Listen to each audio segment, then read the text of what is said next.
Welcome. Welcome to the Abraham Lincoln Presidential Library and Museum today. Thank you for coming to the museum on a very special day.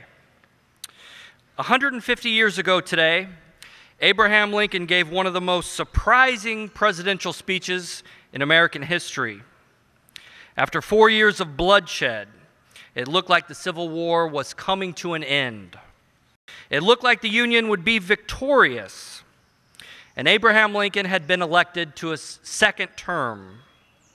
Most people thought his second inaugural address would be a celebratory speech, but it was not. Instead, Lincoln offered a meditation on the cause of the war.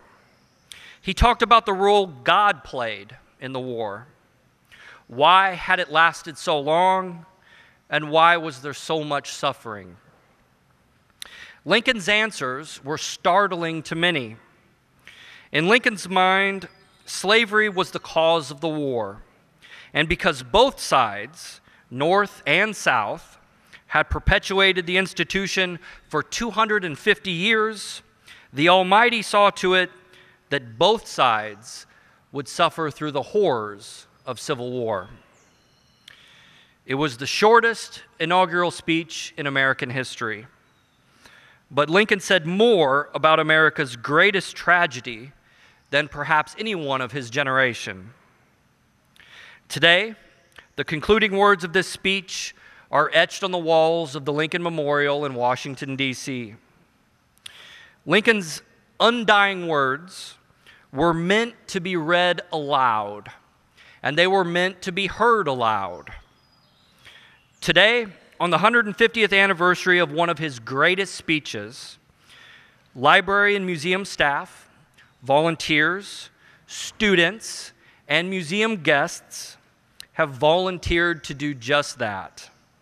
This is Lincoln's second inaugural address.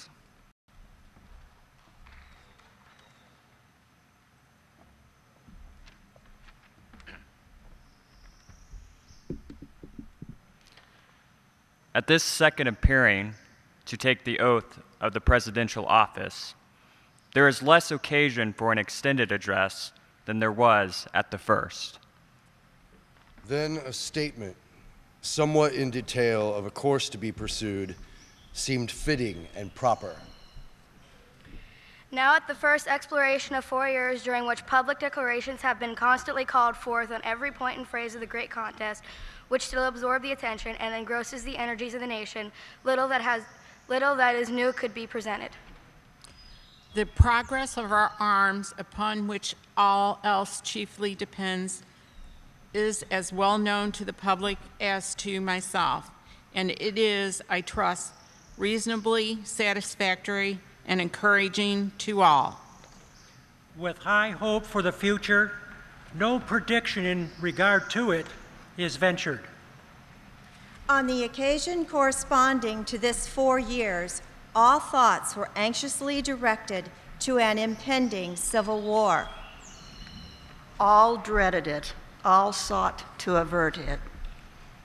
While the inaugural address was being delivered from this place devoted altogether to saving the Union without war.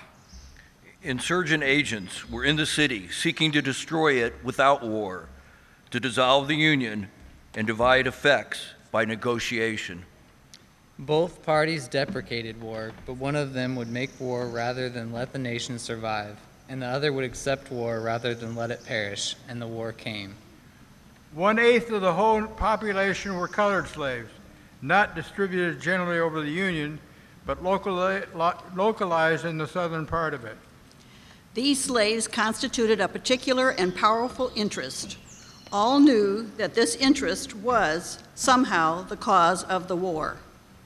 To strengthen, perpetuate, and extend this interest was the object for which the insurgents would rend the Union, even by war, while the government claimed no right to do more than to restrict the territorial enlargement of it. Neither party expected for the war the magnitude or the duration which it has already attained.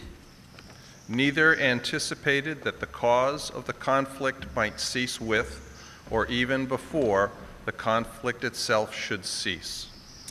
Each looked for an easier triumph, and a result less fundamental and astounding. Both read the same Bible and pray to the same God, and each invokes his aid against the other.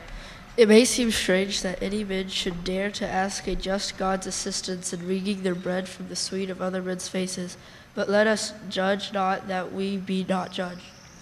The prayers of both could not be answered, that of neither has been answered fully. The Almighty has its own purposes. Woe unto the world because of offenses, for it must needs be that offenses come, but woe to the man by whom the offense cometh.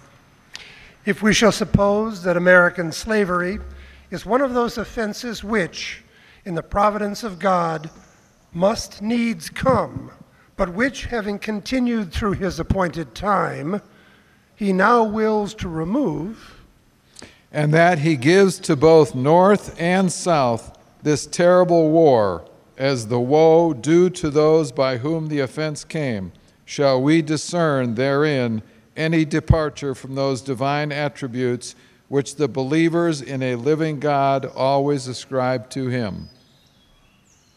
Fondly do we hope, fervently do we pray, that this mighty scourge of war may speedily pass away.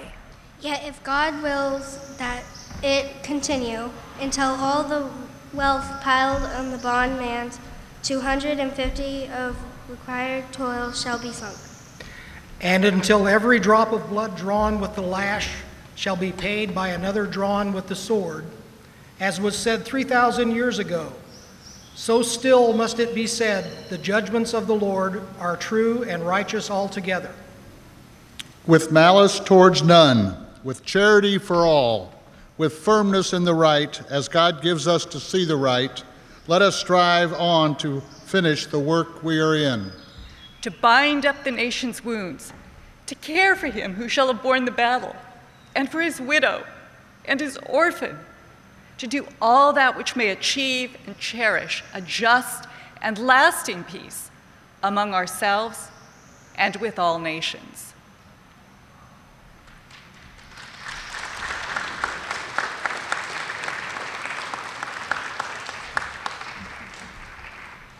Thank you all very much for helping us commemorate the 150th anniversary of Lincoln's second inaugural address.